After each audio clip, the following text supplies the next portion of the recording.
recording, and we'll do it again. Never mind.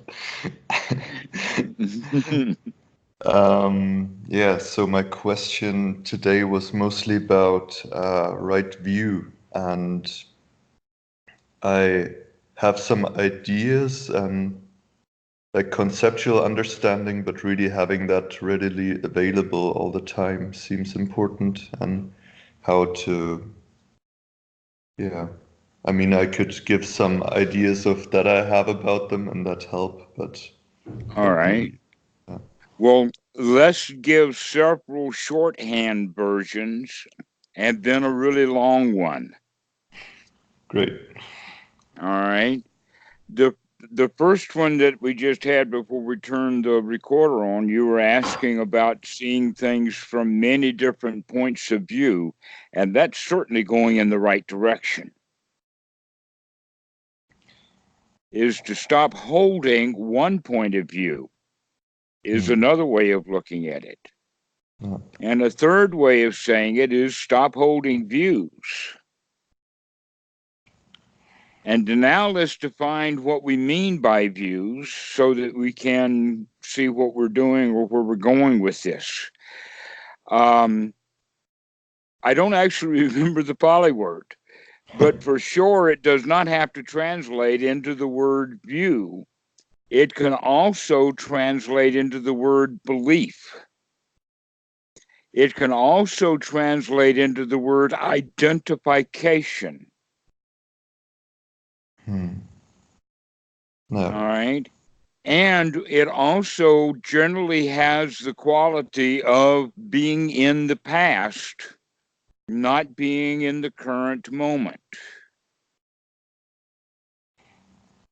Right. Yeah. Mm, all right. So, in reality, the source of these views as an underlying tendency, it appears, though I don't have, because the Buddha didn't know this terminology back then, any sutra references, but it certainly does have the qualities of what we in human language would refer to as the territorial instinct from the scientific perspective. All right, so this is it's an underlying tendency. And we have the underlying tendency or the instinct to hold a territory. And with the humans, unlike dogs generally have a territory that's a real territory and with physical boundaries because they're not smart enough to intellectualize or conceptualize their boundaries. But humans do. All right. And so rather than looking at it as a very simple boundary in according to there's the road and there's that house, and thinking about somewhere in between, like right out to the road, is the boundary for the dogs. And that's exactly the way that they behave. Hmm. Even when they're chasing someone off the property, they wait until the person gets right to the edge of the property, like driving the motorbike out. And Lucky will tear off the porch and run just as hard as she can in time to stop and bark right at the place where the driveway stops and the road begins. Now, that's a very important point that the dogs have this territorial instinct that's built into them right through their genes, and humans have all of these mammalian instincts. But the human instinct has gotten perverted, but it actually gets real, like get off my lawn, is that's territorial instinct right there. Hmm. Or this is our town, get out. Or you don't belong here. All right. So now when we say you don't belong here, which is what the dog is saying, what the dog is saying, you don't belong here because I don't know you. All right. So Mm-hmm. now we're getting down to it. Okay. It's that which we don't know, which is then outside of our boundary or outside of our identification. And that's where the boundary ends, and there is this on that inside the boundary, and it is that on the other side of the boundary. And so any identification that we will take, and by the way, when I'm talking about all of this instinctual stuff and the way that the dog behaves and all of that, could be somewhere between right view, ordinary right view, and wrong view. And I would say that it would be instinctual view instead of actually labeling it as right or wrong, except that it tends to be correct for humans when it resolves conflict, and it tends to be wrong view when it creates conflict. Because with wrong view, as I remember, is when we just think our actions don't have any result or it's not important how we behave. An Mm-hmm. ordinary right view is when we have the idea, yes, they have consequences and we will get good results further off in the future if we behave well. And Okay, so let's take this just an inch further. And let's look at it from the sense of I don't know him or I don't know them, which means they're outside. They're different than we are. And this can take on a very visual thing in the sense of skin color and dress. I see that guy and I know he doesn't belong here. All right. This is what we mean by racism. Racism is holding views. Sexism is holding a view that my sex has got these qualities and that sex has other qualities. And I may approve at them because I like them, or I may disapprove at them because I don't like them, like the OGB community. I don't like their sex. They're bad people because I don't know them. And I don't want to know them because knowing them would terrify me, etc. Okay, so this is the way that people think. And so the wrong view then is when it's going to cause conflict, like getting together and voting or not baking cakes for LGBT and other things like this is causing conflict. But you can be racist without being in conflict. And generally what that has to do with is the fact that with the ordinary right view, you can see the outcomes of things. At least enough, because that's the one that operates with karma, to where wrong view sees no results to their actions. So Christians that are out and out racist and vote and behave and change elections and intentionally pack the court with people who are going to vote for them, that would be wrong view and taking wrong actions because they refuse to look at and be aware of the consequences to their actions, Okay. which would be basically not giving anybody a chance. But it's based back into that territorial instinct that these are other people. And then So there might be people with right ordinary view who still have these attitudes, but they see that their actions have consequences and that they maybe better not act in such extreme ways. exactly, Okay. exactly. And so that's why it would be ordinary right view. You could actually go so far as to say that ordinary right view then winds up being a functional society, where wrong view takes us in the direction of chaos and confusion and war and weakness in the face of an unknown distant enemy and things like that. So that's why people on both sides of the political fence in the United States are thinking about the politics in the terms of they are destroying my country. Because So I Well, didn't make that jump. well, for one thing, because of racism. Two is because the really, really wealthy control the Republican Party, which is mostly the Christians, and got them talked into their racism is good and that all the liberals are bad. Hmm.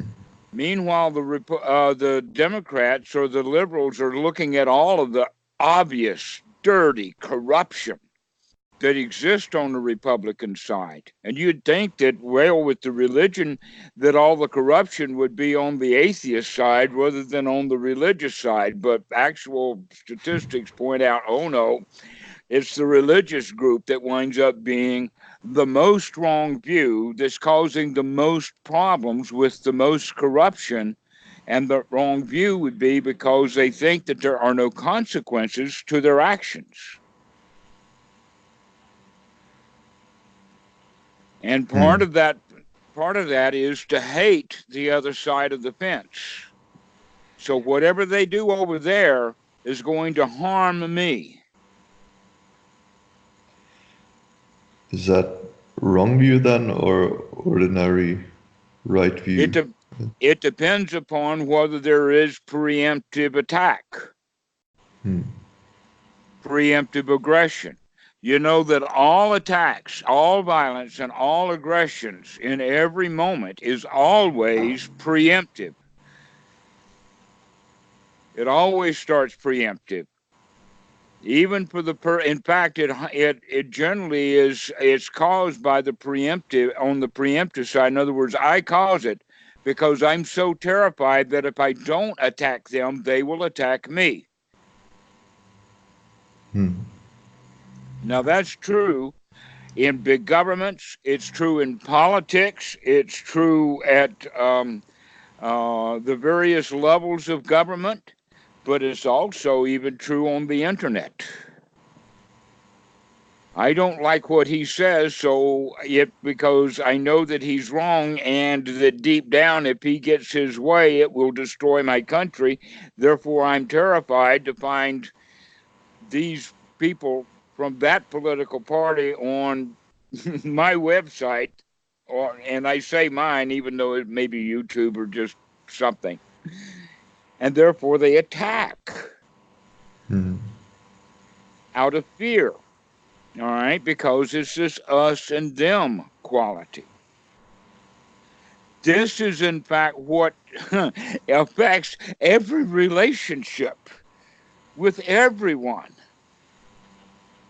Is that we are constantly on defense from each other. We don't really, really, really 100% trust each other. That takes a while. That we really have to join. And this is what we mean in the Pali language by Kalyameta or Kalyamita, which is friends. In the time of the Buddha, all of the bhikkhus referred to themselves as friend, and it was the most important quality of it. It was only at the time of the Buddha's death when he reverted to a typical way of doing things, which would be hierarchy according to the number of years. Hmm. So that a 10-year, that means something, 5 years means something, 20 years means something, and 40 years means something. 40 years means you're over 60. At best, you're an old man. Yeah, but it's a And 20, quality. It's all like right. a real relationship with another person when you stop being so much in your own mind and trying to have make a good impression on the other person, but really seeing yourself together somehow. It, all right. You're own to it. So, um, first I want first I want to finish up a bit with the point about right view in and of itself. And it's going to lead into this quality of friendship so that we become deep friends with the entire universe. And that deep friendship allows us to become one with Mm. it. A real marriage is finally the human has come home to his home, which is environment. It's funny. Rather, Just yesterday, I thought of right view as something like home, or the Dharma as something like home. yes, it very much is that. And yet, we can think of going home as a concept, and that's how we speak of it, as in the concept. But the actual feeling of finally coming home is such a visceral feeling of, wow, this is Yeah, it. I ain't going anywhere. I'm home now. yeah. All right. So, but getting back to the point about right view in the sense of noble right view, there's a whole range of noble right views. And that the first tinge of that noble right view would be the ones who are holding an ordinary view and see the results of their actions. Because seeing the results of their actions now points in the direction of noble right view, which is actually see what you're doing, look at what's going on.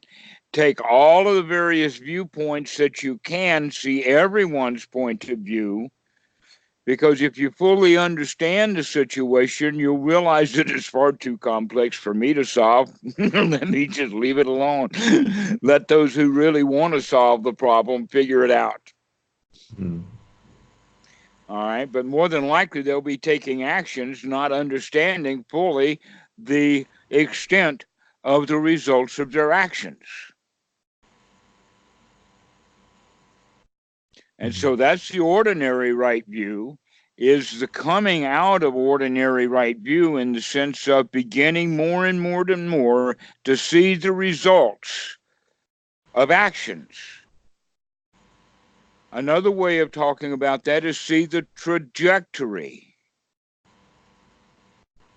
Recognize that, for instance, it may not be a wise idea to walk down this alley as a shortcut. Okay, so we're talking about that. Or that if you can see a spear thrown at you, in time you can step out of the way. If you're really fast, you can step out of the way of an arrow. Bullets are a bit more than people can handle. And harsh language, boy, that happens really fast. And so the question is, can you see in advance what's coming at you so that you can stand out of the way? Or another way of looking at it is the farmer has to go across the pasture to get to the other side. Maybe that's where the cows are or whatever. But he needs to watch every step because there are cow pies all over this pasture. And if he's not watching where he's going to step in one. So not only does he have to keep his ultimate destination in mind, he's got to watch every step. He's got to watch where he's going. Yeah. So, for example, last weekend I didn't feel so great, and I think it's because this Monday I had my first few clients, and I was just, I guess, a bit anxious if I would do all right. But I kind of saw it coming, but didn't very clearly see it coming. And I could have prepared for, oh, okay, I'll probably not feel so great then. So what can I do to get myself out of that, or to take it easy on that weekend, or something like that? Is that similar? Take some deep breaths, not only right there in that moment, but when the client is walking into the room. Yeah, that's. Don't forget Anapanasati. And when I say don't forget Anapanasati, I'm repeating myself. Yeah, I tried it, but that was a weekend where I couldn't manage to do that.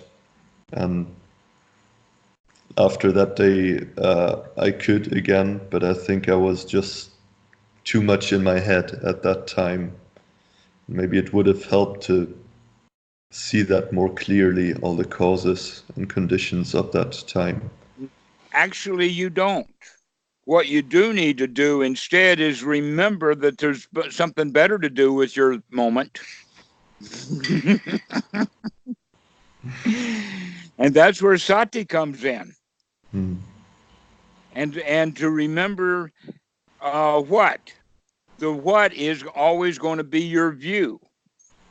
And see, before when the mind was spinning, you were either spinning in wrong view, thinking that there was some attack, or you were in right view, trying to figure out what to do, seeing danger with every step.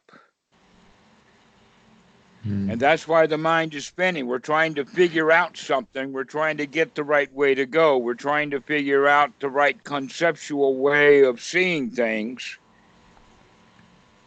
And the answer to that is, oh no, let's not live in that view, ordinary world of right view.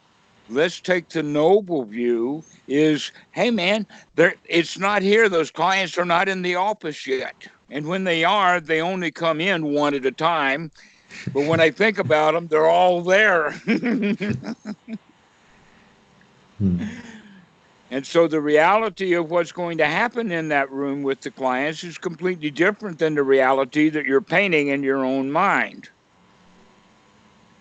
That in fact, the better way to do it, and this is hard, once you decide that you can do therapy, once you decide that you're a successful therapist, then you don't need any more preparation other than the moment that they arrive, because you already have the skill set and the knowledge of the skill set that you can do what you need to do in this moment, because nothing ever is that important anyway. And that you've got all the psychology you need to manage this moment when that client is there. Long moment, maybe 45 minutes. Oof. Yes, now you're taking a breath, saying, yes, right. I don't have to think about the clients coming in advance. I can sit here and enjoy my moment instead. Now we're going in the direction of real right, noble right view. And the noble right view is that there is no problem with these clients. That in fact you need to talk to the client first to find out what the actual problem is. Like with me, when you called, I said, what are we going to talk about? I think we've talked about everything already. But you already had it. I mean, thank you. You've got a topic for us to talk about.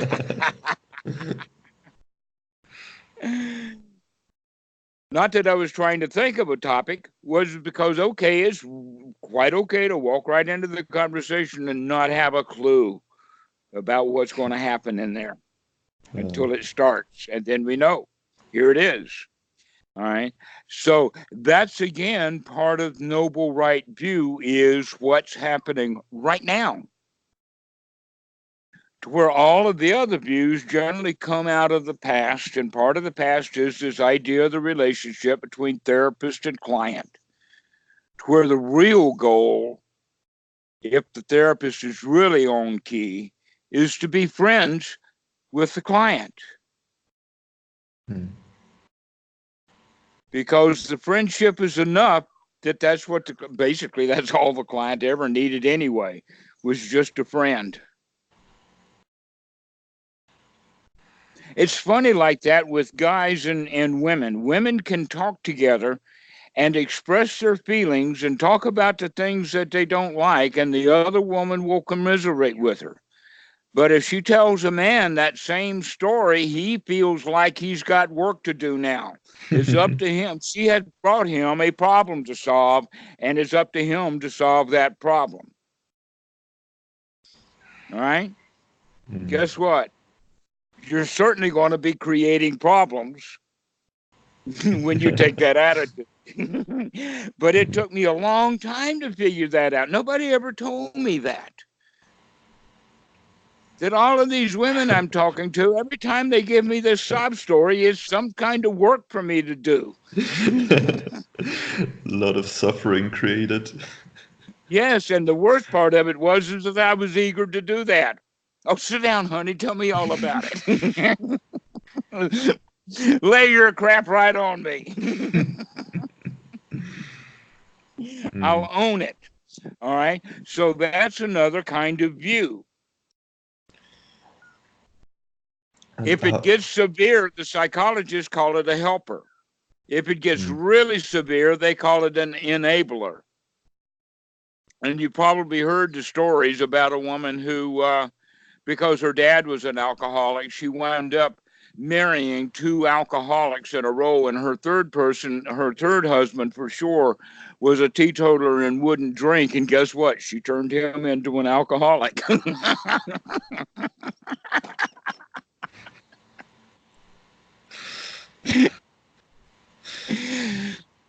Now that's wrong view for you. mm. A wrong view in the sense of Look at all not. the suffering that she created for herself because all she had about what a man was like was from her father, and she would not open her eyes as an adult to recognize that the way that she saw men was all wrong for many, many years. Okay. So, wrong view can be said to not see the results of one's actions. I had it Yes, more in my head like a belief that my actions don't matter, but it's also just not understanding the results of actions. So, right view is better understanding the results of actions, and noble right view is even better understanding. yes, exactly so. Mm, Exactly so. And okay. that to where there's kind of a switch, on and off switch, I mean, between either wrong view or right view.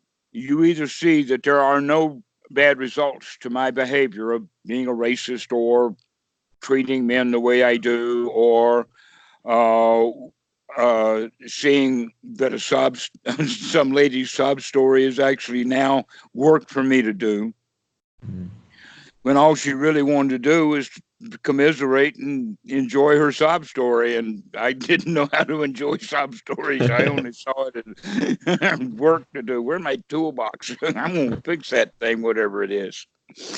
All right. So that again is not seeing what's really going on, the results of what's happening.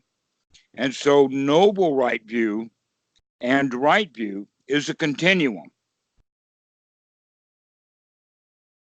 And that we grow in right view, and that the ultimate right view is to not hold any views at all, so that we see everything from this present moment. mm. So it reminds me of last time you told me about the feeling of awe and how you Ah, can note things. And there, basically, you just go from note this, contact, contact, contact. But it's not like you are in a story of how things are and what you're doing. It's just stuff. It's just. Uh, exactly. And it doesn't have to have a story. mm, But you see, we've gotten so used to stories. The media is nothing but storytelling. Whether they're making movies or news or whatever it is, it's just all conceptualization, all storytelling. And mm. so the humans get used to telling themselves stories. So they walk around their whole life telling themselves stories about what's happening right now, and they invariably fix the story. It can get kind of boring, right? It's like when you see this not necessarily reality what we're talking about, then what are we doing actually? Right. Well, hopefully we're waking up, and that waking up, that wakey wakey, is actually the sati, to Mm, remember to stop being in concepts, to stop living conceptually, and start living in the present moment. mm, That present moment has a requirement, and that requirement is to investigate it. mm, The Buddha was really big on investigation. of looking at what you were. So at Bhikkhu Buddhadasa, look at what you're doing, investigate. Yeah. That's what noble right view is, and it is investigation with built-in trajectory. In other words, if you see an arrow positioned in a certain way in the air, you know very quickly that it's headed right for you. All right. You can see the trajectory of that arrow coming. That's what we mean is that you know that if this does not, in other words, if I do not stand out of the way of this, it's going to hit. Hmm. Now, I'm using that as a physical thing, and I also use it with the cow pies as another example of that same thing, but generally this stuff is verbal. It's verbal. Verbal. Yes, it's language. It's a concept that hits you. Hmm. Either a story somebody else is telling you or a story you're telling yourself. Yeah, so that this arrow you could see as, okay, you see the danger that is there, and the danger in our daily life is all kinds of thoughts and ideas we have about stuff which create, yeah, suffering and stress and so on in us, or have the potential to do so if we don't investigate and constantly do that enough. Tam has just called. Hello, All right. Tam. I'm on a call right now. Can I call you later? Okay. All righty. Bye-bye. I really like how you say bye bye.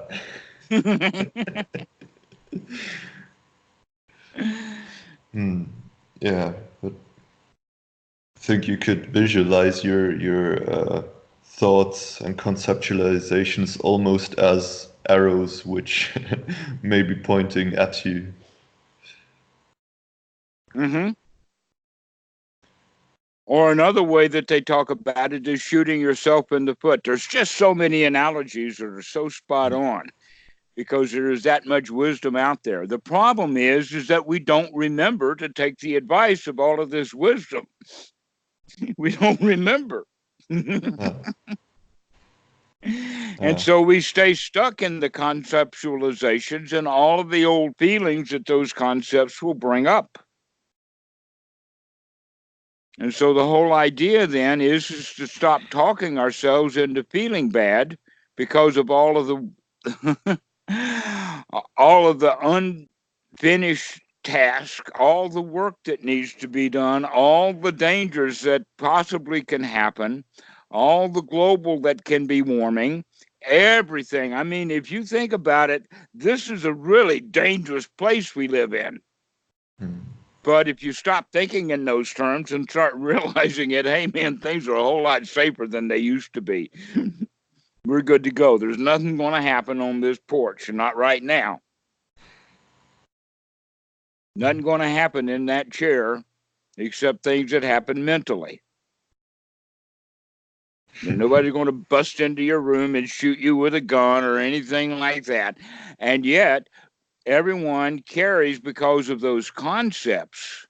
The concepts are actually, let's say, scenarios or things that have need not only of attention but of action somehow, so that we give ourselves a lot of work to do that's really unnecessary.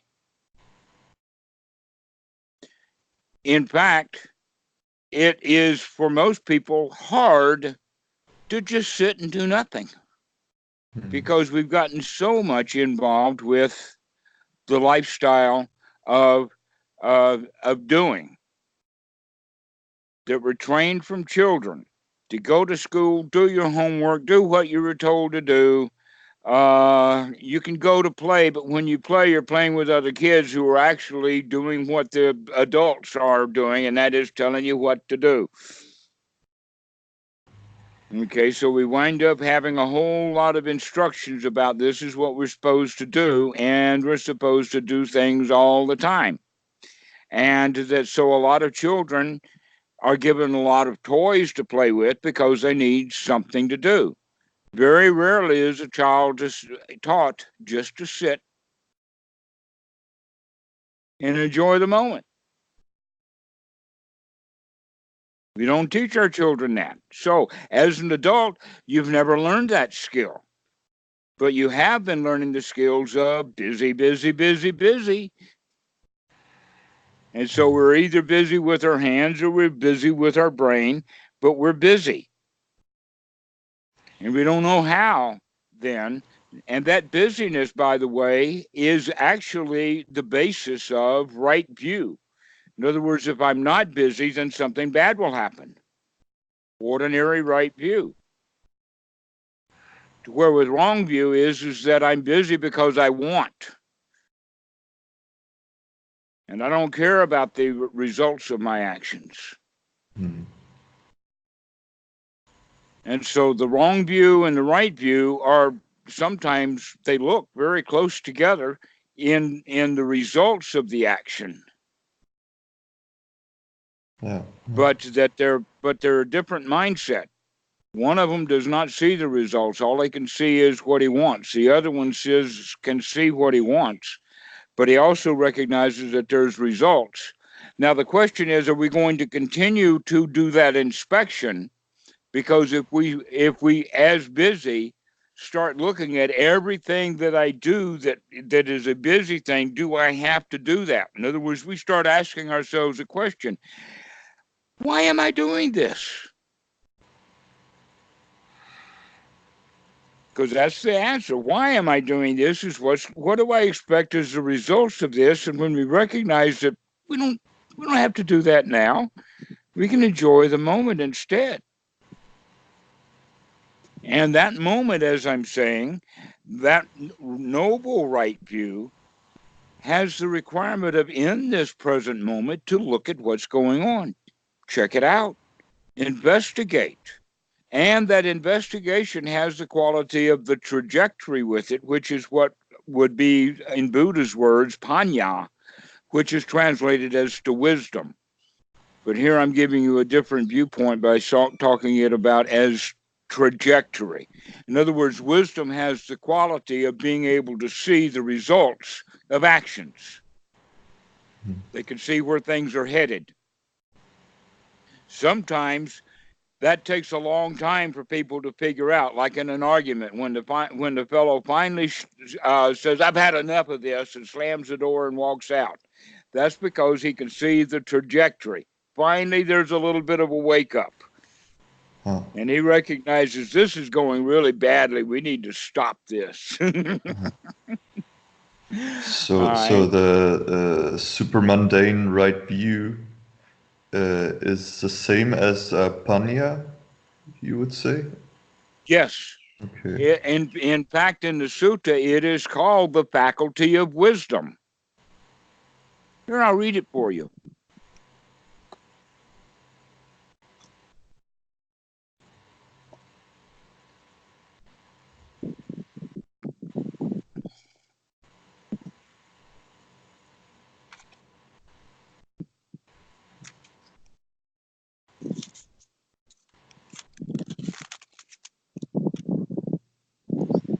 And what, bhikkhus, is right view that is noble, taintless, supermundane, a factor of the path? The wisdom, the faculty of wisdom. That's the first thing he says. The power of wisdom. And then he gets down to the detail. The investigation of states enlightenment factor. The path factor of right view in one whose mind is noble, whose mind is taintless, who possesses the noble path and is developing the noble path. This is right view that is noble, taintless, supermundane, and a factor of the path. So, when we say the investigation of states enlightenment factor, that's going back to the Sambhojana, or the 7 stages of enlightenment. And what makes investigation an an aspect of enlightenment itself is that it is very consistent. The word is used as unremitting. Another word for using unremitting would be consistent. It may not be there every second, but it comes. It comes every time you remember, and you remember easily. And you remember easily and remember often because you've been developing remembering as a skill. That sati is a skill to be developed. And with sati is to take a look at what you're doing, which also would be step 9 of anapanasati, which would be experiencing the mind. Experiencing the mind would be the same thing then as investigating the mind, and we're doing it right now because we remembered to do it right now. Yeah. Just had to, when you said Panya, I mostly connect that to Goenka, because I've heard him say that word so often. And he mostly brought it into connection with anicca, with impermanence. Was just trying to think how does that fit together. But actually, when you see impermanence, you have to really investigate. You have to see what's happening after each other, All and right. you So can't see one without the other, I think. Wisdom combined then with anicca, panya and anicca together would then be that English language word that I've given you, trajectory. In other words, you see how things are proceeding, and that procession is a change that you can see.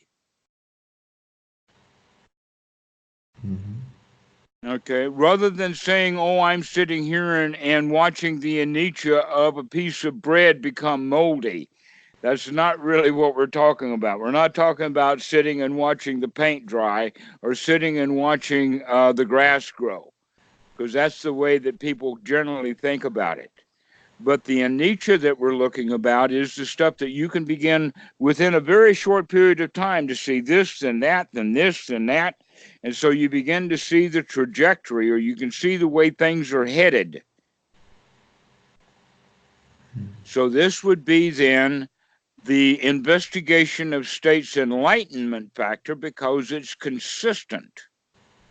It may not be there every second all the time, but it's there momentarily, and that moment can last long enough that you can see the trajectory, you can see the anicca in there. So absolutely, Goenka is completely correct. They are so intertwined. Now, if I, for example, do the body scan technique, and Goenka also explains that as we are trying to see, okay, sensations come up and they go away again. Mm-hmm. But where is the trajectory in there? There it is, and there it's gone. Okay, did you watch when it faded? What is the fading process? Can you see the fading? And by the way, that fading process that we're talking about is built right into Anapanasati. That's step 14, I believe, one that I don't mention often. But yes, that trajectory means that there is a fading or a coming. In other words, in the fading away process, it would be that as the arrow fades away from the bow, and so we can see it in both directions. But that's the anicca process. That things, they evolve. That things don't just anicca, they go from one state to the next that can be called fading. And then it's death. It's not really a light switch. Yes, no, up and down. It's much more like a fluorescent light. When you turn it on, it'll blink a while before it becomes fully on.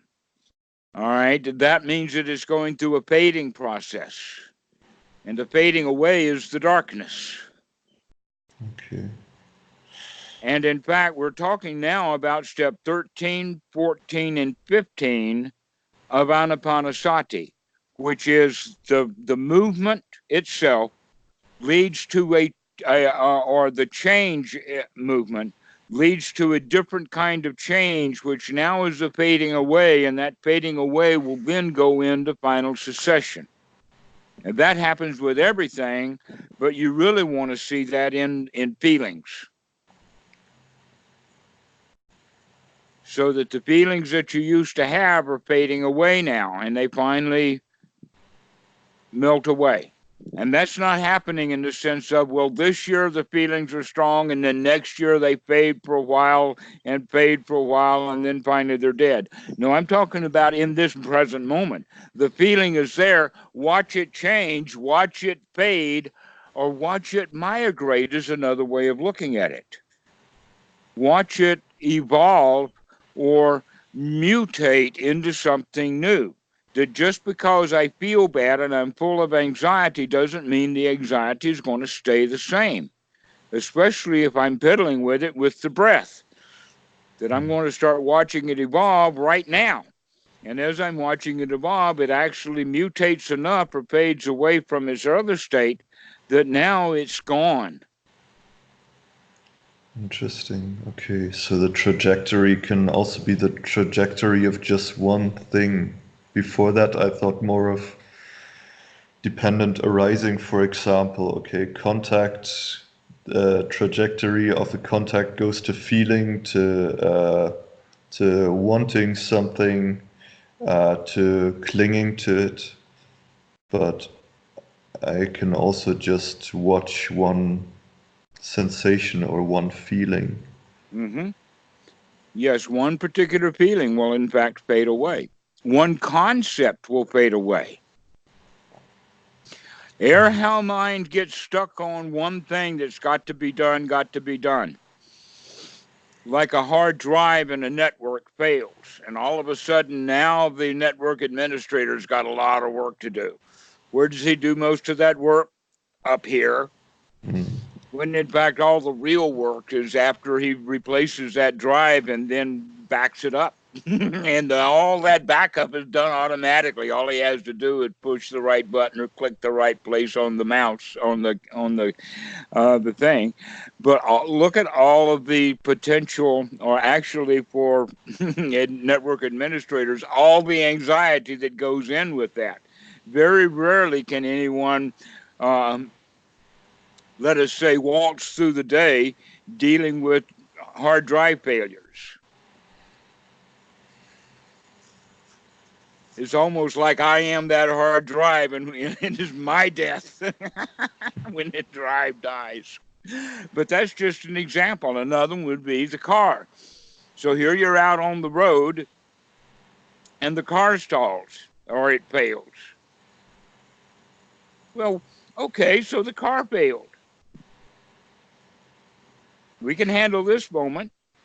I can take a deep breath, or maybe it's a flat tire and I can fix that flat tire. I can either fix the flat tire happily or I can fix it full of anxiety. Most people choose anxiety, frustration. Why? Partly because they had the intention of getting someplace by a particular time, and now what they wanted to do, which was go, has been interfered with, stopped. They're not getting their way right now. Instead of just saying, oh, a tire to fix, okay, we can handle that. Yeah. So then you can pluck that apart in terms of dependent arising of something they E- clung to, and then a new new sensation comes in and a feeling concerned with that. Exactly. All right. So now we're beginning to see that if we are unmindful or if we have no sati, then we will behave with those new things that arises not as um, not in the proper, let us say, noble way. We'll look at them in the ordinary way of now I've got work to do.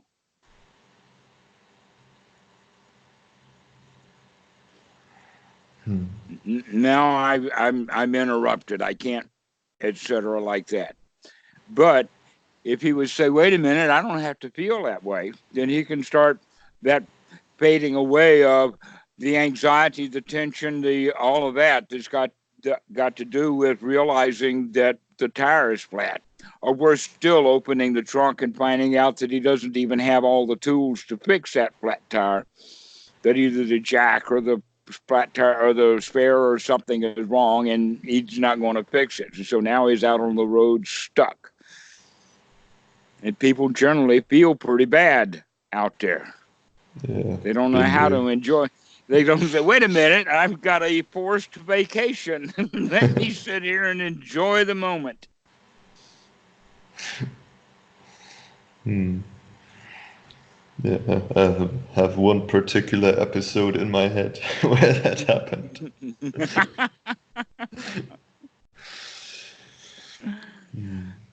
Okay. Okay, so let's go off in the direction of when we recognize that things are okay the way that they are, and that my job is to begin to enjoy them. Let's now go and look at anxiety from another direction. And that anxiety that we're looking at now is the underlying anxiety or the underlying tendency of being restless, that we naturally have that quality of there is work to do. It is not just trained into us as children, but it is born right into our DNA, a kind of restlessness that we can call boredom when we're children, or it can become a sense of not liking for guys that always winds up being new work to do. But the reality of the anxiety itself is that it's just a feeling that arose. And when that feeling arises, never mind the source of it, instead of thinking that, oh, I can deal with that anxiety directly, I have to think of it in secondary ways. Oh, if I go fix the wall, then I won't feel so bad. Or, oh, if I fix the car, then I won't feel so bad. Hmm. And so we're trying to chase the anxiety away with actions rather than through observation, through Hmm. anapanasati, Uh, through right noble view. So that would be the ordinary view of, oh, I will feel better if I fix the car. yeah, I have a friend who has said sometimes, a couple of times, that he has a tendency towards being depressed, and he tries to keep ahead of the depression by giving himself projects to do. That's very So, yeah. typical, Mm, but it doesn't destroy the depression, mm. but breathing might. I mean, Look how close, I mean, you're a psychologist. Look how close the word depression and deflation is. how do you That, mean? How close depression and deflation is? yeah, you know what it means by deflation, right? Inflation and deflation, things that like a balloon will go flat or chests that go flat. So depression, mental depression is the same thing as not breathing. Shut down. Hmm. And with that, with not breathing, that what that brings on then is um, that the reptilian brain becomes in charge. And the reptilian brain, as we know, is survival instinct. So the depression is people who are just stuck in survival instinct. And as you probably heard, there is a deep connection between depression and anxiety.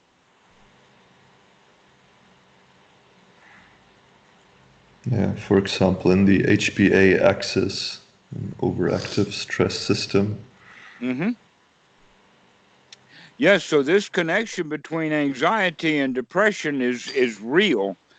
It's almost if the one who is depressed learned how to deal with their anxiety, then they wouldn't be depressed anymore. In fact, you could go so far as to say that the depression itself is an attempt to push down, squash, or sit on the feelings of anxiety, Kind to of dull suppress it. them, Yeah. to try to dull it, make it go away, so that they Hmm. would rather feel nothing rather than feeling anxiety. Where in fact their choice would be, let's feel alive Hmm. instead. All right, and Yeah. so it has to do with breathing. I think Interesting. one time we discussed one of the big I don't know who it did it. It must have been a university, but nobody liked the answer that the statistics came up with. And so, because of that, it has not been very well pursued. But they were working with people who had gotten this was a long time ago, and I'm not sure how they decided, but their entire population was people who were labeled as clinically depressed, clinical depression. And so they had five groups. A control group they did nothing with. One group they did talk therapy, probably psychoanalysis. Another one they did a more modern therapy, which would be probably group therapy. The third one was real psychiatry, which was just giving them medication. And then the fourth one was giving them an exercise program. Guess which of those fives was the most successful in curing depression? It was the exercise.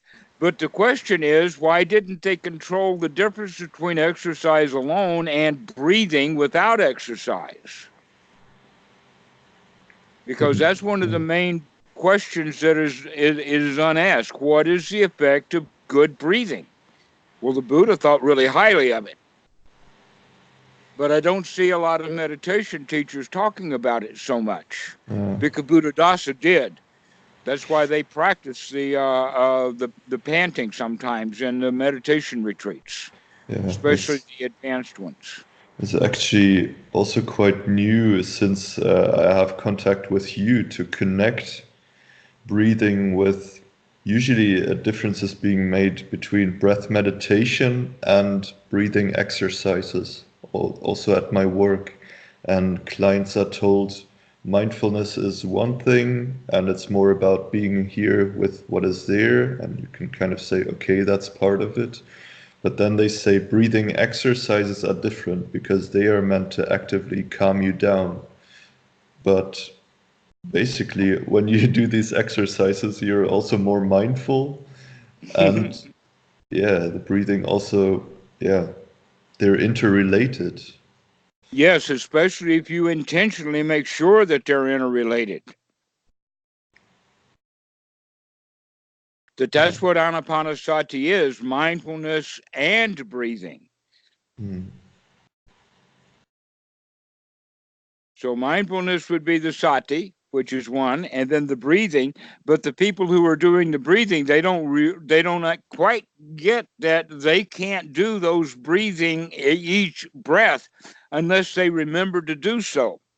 Because if they forget, the mind, the old reptilian brain will take over the breathing again, and it'll go back to the shallow breathing. Hmm. And so they are in fact the same. And especially if you make sure that your mindfulness does have the breathing in it, but there is more to it than that. And that is also beginning to work with the feelings. So you see, the psychologists are expecting either the mindfulness or the breathing to take care of the feelings, to where in anapanasati, we use the mindfulness and the breathing to attack or to go after or to investigate and to work with these feelings, to watch them change, to watch them fade away, to watch them die out. Hmm. And so that'll be a new way of looking at it, is to put these three things together. So, moving right along with this quality of anxiety, that is restlessness, is one of the deep fetters. and that every time that we have to deal with anxiety, we do it with anapanasati, and we're doing it also understanding paticca samuppada. Then, in fact, working with anapanasati correctly, which would be basically getting ourselves into a state of real satisfaction. And now we're strong enough to really look at that anxiety when it arises. Because when it arises, we say, don't want this. Let me take a few deep breaths and be rid of this anxiety. But if the anxiety comes when we're not in a deep satisfied state, then it will pull us into the bad feelings associated with the anxiety. In other words, no mindfulness. So this is the way that the mind works, paticca samuppada. If we can get ourselves into a state of really, really good satisfaction, then we're going to be on guard to make sure that these feelings or these concepts that will lead to those feelings or these feelings that lead to those concepts, that whole mishmash, that cycle can be broken up by dealing with what's going on right now. And watch it fade. Watch it change. You see, when people think about anxiety, they think about it as a solid thing. Well, it's not going to be solid if you're breathing into it. You're going to start exercising that thing. You're going to start, let us say, massaging it or even breaking it up, sort of like a fistful of butter. Okay? The anxiety is a stick of cold butter. And if you squeeze on that thing, where's that butter going to go? It's going to get warm and it's going to ooze all over the place. So it's going to go through a fading away process. Mm. Another way of looking at it is that because we're doing things differently, the blood system is changing. That the anxiety is actually caused by certain kinds of feeling or blood chemistry going on. That's generally associated with the adrenal system, giving cortisone and adrenaline and that kind of stuff. But when we start breathing deeply, that's exactly means that those chemicals now are being picked up by the blood, taken through the incinerator of the bronchial tubes, and exposed as exhaust out through the breath. Mm. And so you have this chemical breakdown that's happening in the lungs that is associated with the very chemicals that are causing the anxiety. That's why it only takes 3 or 4 breaths, and that stuff is really, it really does fade away if you breathe into it, especially if you're doing it from a state of satisfaction. And that satisfaction is, aha, I caught you. Aha, I see you. The kind of the way that the cat acts when it sees the mouse. Holy cat.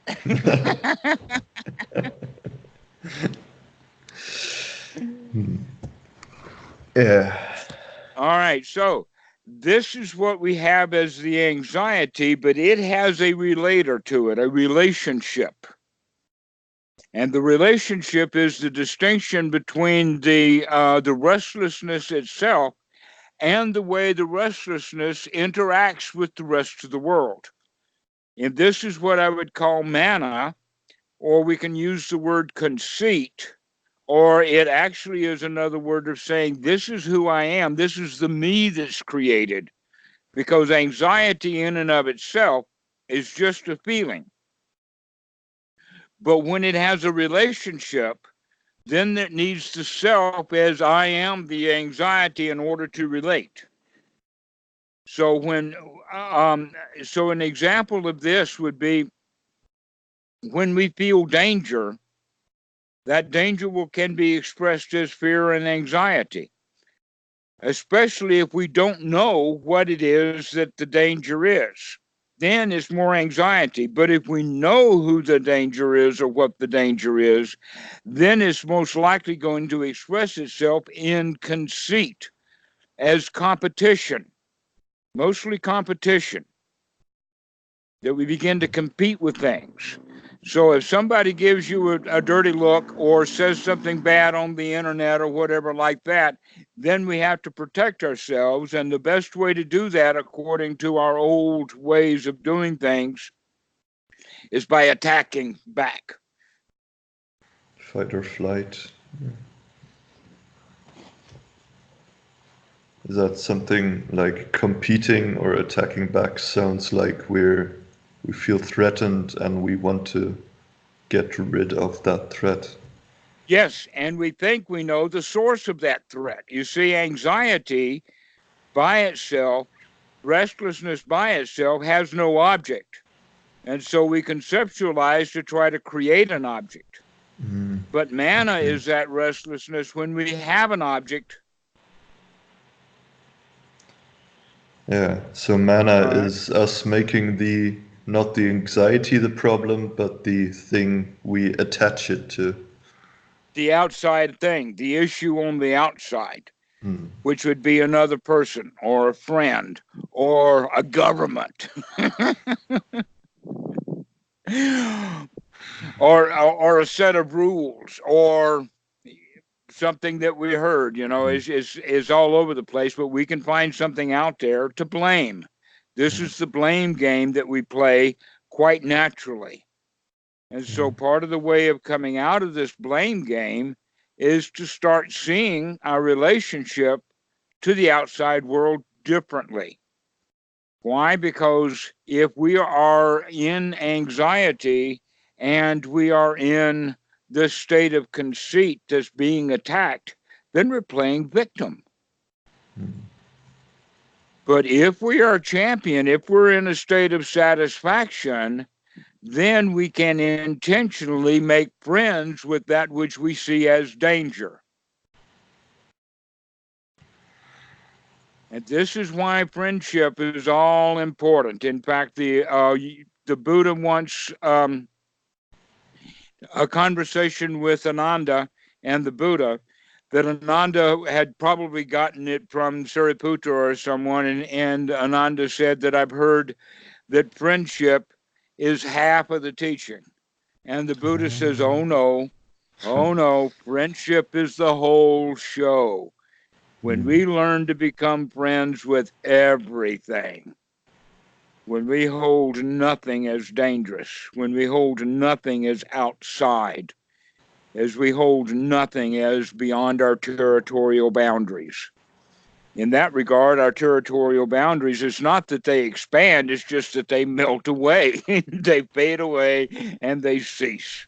And so we stop having boundaries. That way we can meet each individual person and see each individual thing as something worthy of being inspected and respected. To investigate everything, because the more you know about a person, the more friendly you are with them. The less you know about a person, then the more outsider they are. They're not me. I don't know who they are.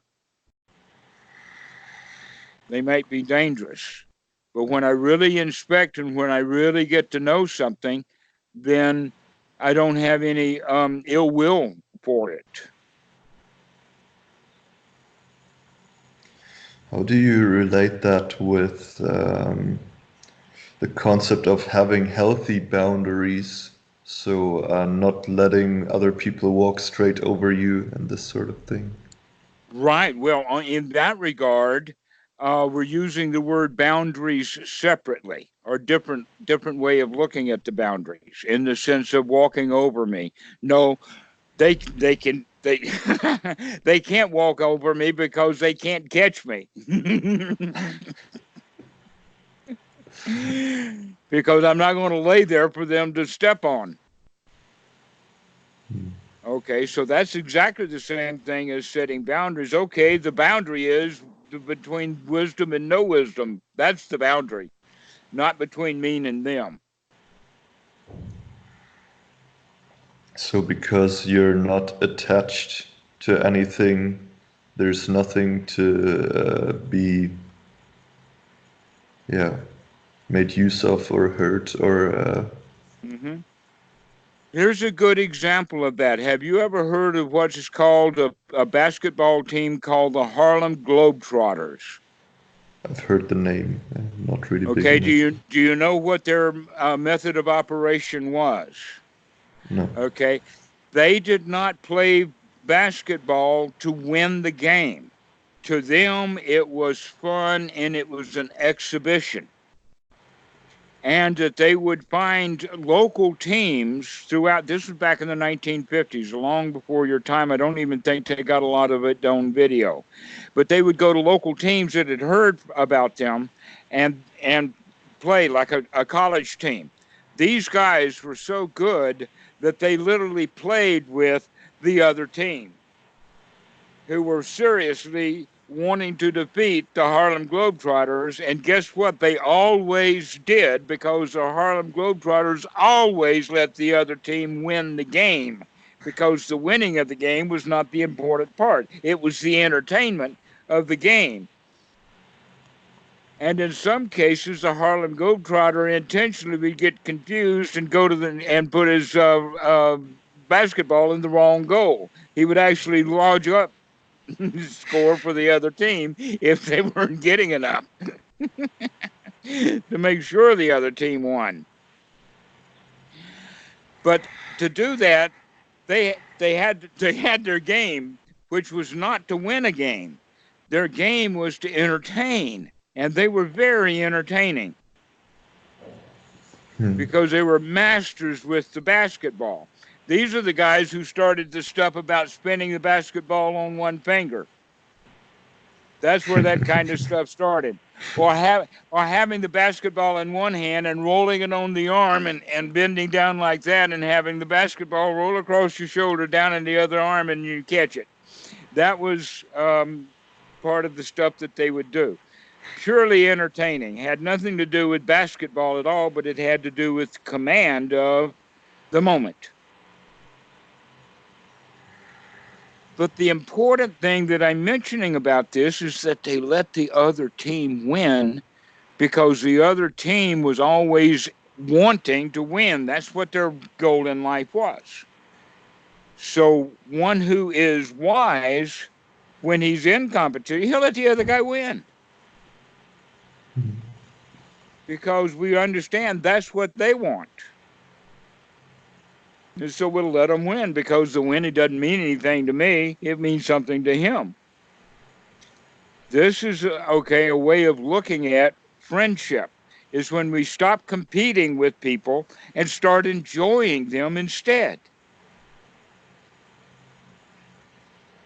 So with my daughter, when I'm teaching her, let us say, not real martial arts, but the very, very beginning of being quick, being able to do things. And I'll eventually let her win. But normally we have a little game of give me 5, and I'll put my hand out. And she'll try to slap it like that. But I won't. I'm going to move that hand just a little bit up and down so that she can't hit it. But after 3 or 4 tries, I let her hit it, because ultimately she's got to win, while she's also learning how to think fast, or not think fast, but watch what's going on. The same thing with checkers. If you're going to teach a board game like checkers to a child, you got to let them win. Because if they keep losing, I'm a big adult, I can win every game. Yeah, well, that is if I'm attached to winning. But then the child is going to be defeated, and they don't think it, that whatever, they're going to go through the thought process, but they won't want to play the game. But if they can win the game, then they will want to play it more. And so this is a quality that we begin to look for. This is one's right noble view, because ordinary right view is looking for an outcome that's based upon action. To where noble right view is looking for, let us call it an outcome, that's based in wisdom. We're not looking for that win. We're looking for friendship. We're looking for camaraderie. Yeah, I notice that I kind of have split roles in my head now. On one hand, I think of myself and I think I can do that. On the other hand, I think of some clients which are maybe in not good relationships for them, where Yeah, I'm doubtful if that's always the right way to go, to let a partner win, for example, who mostly wants us to heighten their self-esteem or something like that. Well, heightening their self-esteem is something that you need to teach them how to do for themselves. Hmm. Yeah, In if other that's words, possible. allow their client to become a lion, to come up to that level, rather than always being in the victim's position, the client position, the one down position. Please help me, daddy position. Yeah, no, but I'm not sure if that was clear, but if they are in a romantic relationship with a partner who's maybe somewhat narcissistic or so, and it's not good or for them, or downright abusive, or that, yeah. okay, then you need to teach them how to see what's happening, see it coming, and to make sure that they get out of the way of it, and to be creative. One of the ways of doing that is would be the skill of diffusing the situation with humor. So if the husband is angry, instead of the wife acting afraid and in her normal way, she can say something like, um, "Oh, I bet you say that to all the girls."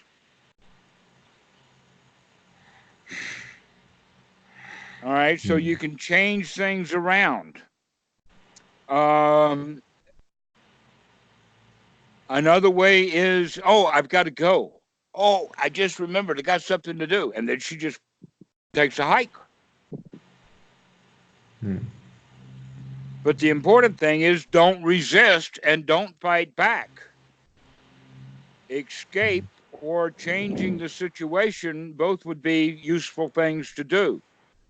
But setting boundaries like, "Oh, you're not supposed to hit me," may not work. No. But dodging his blows will, either verbal or physical. Yeah. Do you also think of going as far as breaking the relationship then?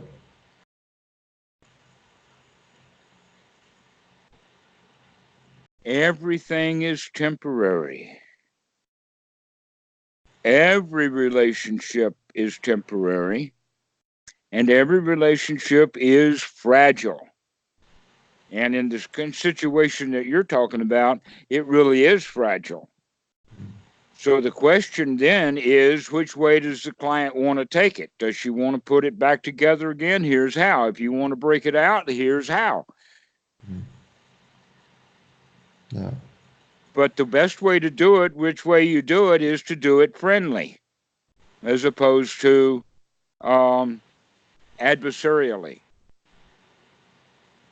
If it's always adversarial, it'll break up, but it'll still remain adversarial. The question is, when do you stop the adversity and start cooperating and being friends again?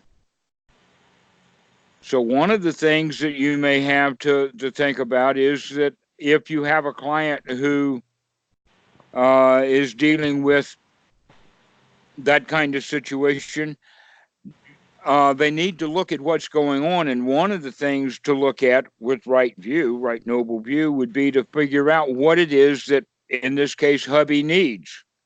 What does he want? In other words, listen to what he's screaming about. He'll tell you what the problem is. And if it's a problem that can be easily fixed, then let's fix that problem together happily. And if it's a problem that cannot be fixed easily, then let's take a hike. Or maybe we pack a bag and take a hike.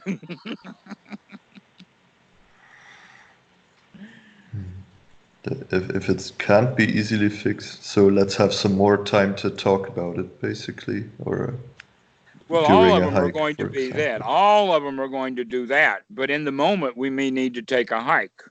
If he is, in fact, not willing to hear anything and he just goes from uh, verbal abuse and is about to launch into physical abuse, Okay, so to that's take the time. some Take breath. some I don't know. space. Yeah.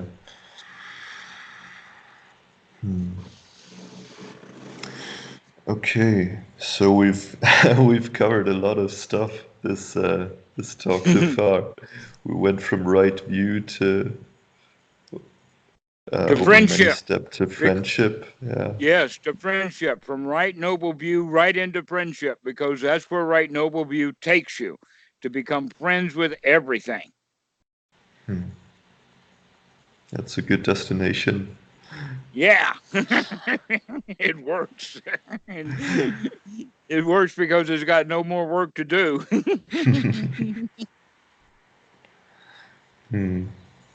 Home among friends.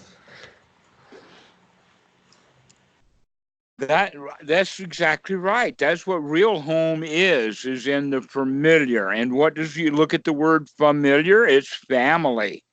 And the same word is friend. Friend, family, familiar. Why is it familiar? It's because we've inspected it deeply and we continue to do so. And Great. so that's one's right noble view is friendliness based in wisdom.